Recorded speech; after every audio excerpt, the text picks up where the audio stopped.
financial decisions come for the Warriors. First, two-time reigning Finals MVP Kevin Durant, who the forecast has staying in Golden State, with the Knicks in second. Royce, will KD stay in Golden State and open up the new Chase Center in 2019? Here's why I think he does, is that I think the summer forecast also predicts this. The Golden State Warriors are going to win a championship again. Yeah. And it seems unlikely to leave the opportunity to four-peat. And that's something that is very difficult to do. Right. Largely unprecedented in the NBA. And to me, I don't see Kevin Durant doing that. I don't believe Kevin Durant will finish his career with the Golden State Warriors. I believe that very strongly. He will go somewhere else. It's just a matter of when.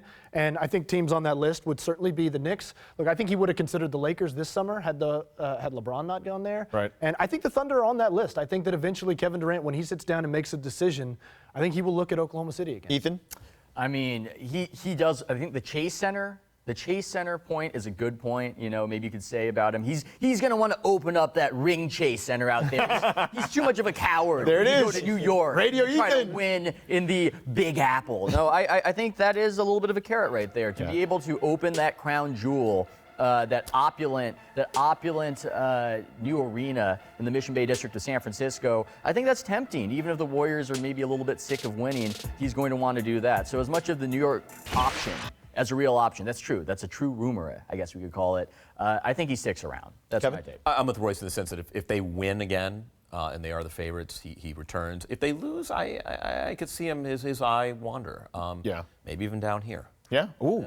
Really? Yeah. Okay, that's interesting. Ooh, aggregate that. I think he sticks around for one more year to open that arena. But finally, speaking of Golden State, Klay Thompson is also a free agent. The forecast overwhelmingly has Klay staying in the Bay Area. Ethan, is there any risk of Klay leaving despite the Warriors' payroll and luxury tax implications?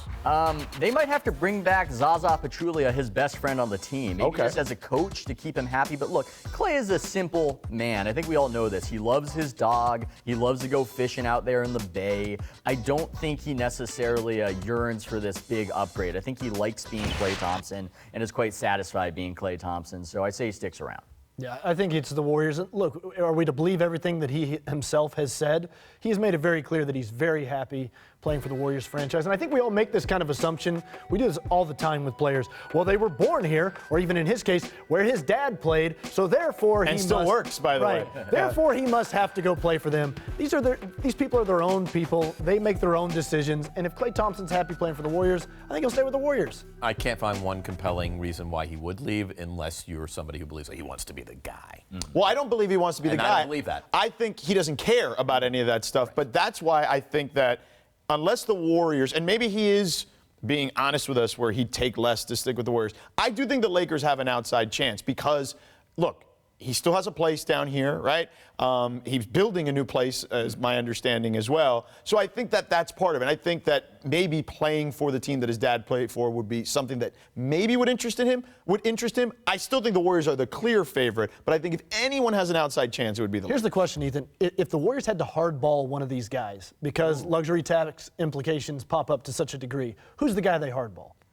I mean, it might be Draymond. Really? Because Klay seems to be the guy that's, as great as he is, might be the most replaceable. You can find 3-and-D guys as opposed to Draymond at that position. I guess don't know I'm if you can still find in that guy. opulent, decadent Warriors thinking of we want Anthony Davis next. So I was thinking in terms of that. Okay. So I was thinking in terms of that whole chase. But which guy you hardball? Maybe you do try to squeeze Klay. It's not a bad option. But I'm thinking about what you were saying about the Lakers.